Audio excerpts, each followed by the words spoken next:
สวัสดีครับผมวันนี้ผมมาแนะนำครับชุดโปรขายดีนะครับขายดีครับผม4ชิ้น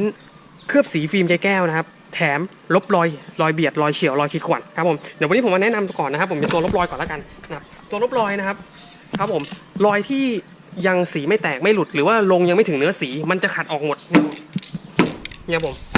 นี่ครับผมรอยอย่างเงี้ยครับมันจะขัดได้หมดเลยนะครับขัดได้หมดเลยครับบีบน้ำยาออกมานะครับบีบน้ำยาออกมานี่ครับบีบใส่ตัวรถหรือว่าใส่ตัวผ้าก็ได้นะครับหลังจากนั้นก็ใช้ผ้าสะอาดครับผ้าสะอาดนะครับทำมืออย่างนี้ถูตามรอยครับผมถูตามรอยเหมือนเล็บน้องหมาน้องแมวเล็บไก่ที่มันกระโดดขึ้นนะครับขัดได้หมดเลยนะครับพวกโคมไฟหน้าที่เหลืองๆก็ใช้หลอดนี้หลอดเดียวเลยนะครับผมรอยคราบยางมะตอยขี้นกยางไม้หล่นใส่ที่เป็นคราบๆนะครับเป็นด่างๆอย่างเงี้ยขัดได้โคมไฟหน้าเหลืองๆขัดไปเลยนะครับผมนี่ครับง่ายๆครับผมรถที่มีรอยนะครับไม่ใช้ตัวนี้ขัดก่อนครับผมหลังจากนั้นนะครับผมมาแนะนำตัวนี้เลยครับผมตัวนี้เลยตัวขายดีเลยครับผมซูเปอร์กอสซี่นะครับซูเปอร์กอสซี่เป็นน้ำยาเคลือบสีฟิล์มใยแก้วนะครับผมเป็นน้ำยาเคลือบสีฟิล์มใยแก้วเป็นตัวเคลือบที่ป้องกันสีให้ความเงาความใสสูงนะครับผมเนี่ยการใช้งานก็ง่ายล้างรถเสร็จก็เช็ดได้แห้งครับครับผมเดี๋ยวผมจะลงเฉพาะฝั่งหนึ่งนะครับลงเฉพาะฝั่งหนึ่งพอนะครับให้เห็นความแตกต่างเนี่ยครับผมผู้หญิงใช้ได้นะครับผู้หญิงใช้ได้ใช้ง่ายมากตัวนี้ใช้เวลา 5-10 นาทีแค่นั้นเองครับผมใช้ได้กับรถทุกสีอ่อนสีเข้มแม้กระทั่งรถเก่าใช้มาสัก 5-6 ปีใช้ได้เลยแต่ถ้ารถป้ายแดงนะครับที่ลูกค้าชอบความเงาความใสต้องขวดนี้ขวดเดียวเลยนะครับผมกระจกครับผมกระจกก็อย่าลืมเคลือบนะครับกระจกครับผมเพราะว่าเวลาเราลงไปช่วงหน้าฝนนี่น้ำมันไม่เกาะครับผมวิ่งรถไปเจอฝนวิ่ง40-60ไม่ต้องขึ้นไปปัดเราใช้ตัวนี้ตัวเดียวเลยครับผมแต่ลูกค้าประจำจะชอบตรงไหนครับตรงที่ว่าลูกค้าซื้อตัวนี้ไปไม่ต้องหาซื้อน้ำยาเคลือบกระจก700-800ไม่ต้องซื้อครับใช้ตัวนี้ตัวเดียวเลยเคลือบกระจกได้ด้วยนี่ครับครับผมในห้องน้ำก็ใช้ได้นะกระจกในห้องน้ำครับผมลงเสร็จครับตัวน้ำยามันจะเซ็ตตัวเลยนะผมเซ็ตตัวเรียบร้อยแล้วใช้เชิงผ้าเช็ดออกครับผมนี่ครับทำทีละส่วนไปครับนี่ครับเนี่ยมันจะให้ความเงาความใสขึ้นมาเลย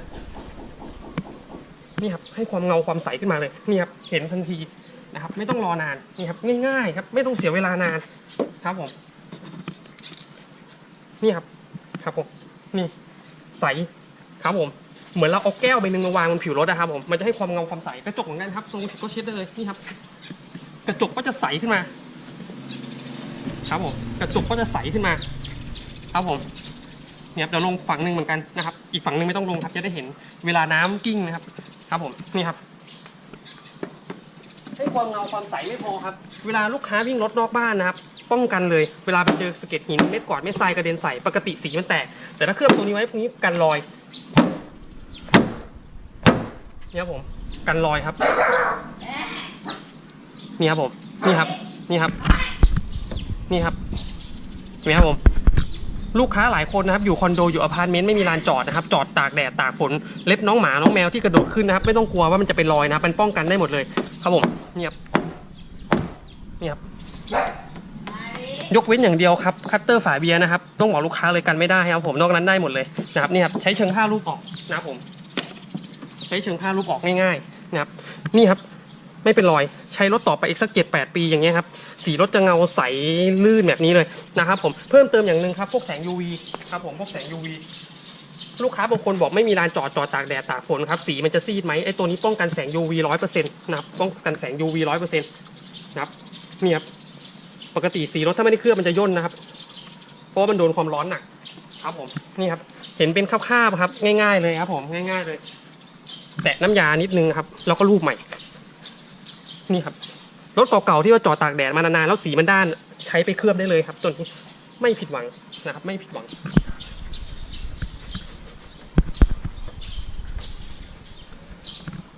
นี่ครับ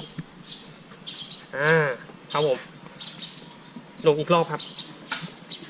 ให้ตัวน้ำยาเซ็ตตัวได้นิดนึงนี่ครับ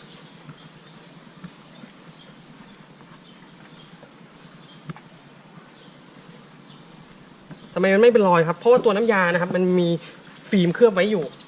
นะครับผมมันมีฟิล์มป้องกันครับเป็นฟิล์มบางๆครับเวลาลูกค้าไปโดนอย่างเงี้ยครับผมนี่ครับครับผมนี่ครับครับผมต่อไปครับมาดูน้ำครับผมน้ำนะครับมาดูน้ำนะครับเวลาลูกค้าวิ่งรถนอกบ้านนะครับครับผมเวลาลูกค้าวิ่งรถนอกบ้านครับไปเจอน้ำครับผมนี่ครับ การป้องกันน้ำครับดูอีกฝั่งหนึ่งครับฝั่งหนึ่งจะเป็นม่านน้ำฝั่งที่ไม่ได้เคลือบจะเป็นม่านน้ำมาดูฝั่งนี้ครับเนี่ยนี่ครับกระจกครับผมลูกค้าไม่ต้องหาซื้อน้ำยาเคลือบกระจกครับนี่ครับนี่ครับโดยตรงเลยเวลาฝนตกอะครับไม่ต้องขึ้นใบปัดเลยนะครับฝนตกไม่ต้องขึ้นใบปัดเลยนี่ครับน้ำจะกิ้งเหมือนอยู่บนใบบัวใบบอลเลยครับสินค้าคุณภาพเลยครับ2ตัวนี้เลยครับสินค้าคุณภาพครับนี่ครับผมแนะนำเลยนะครับแนะนำเลยนะครับผมแนะนำเลยนะครับผม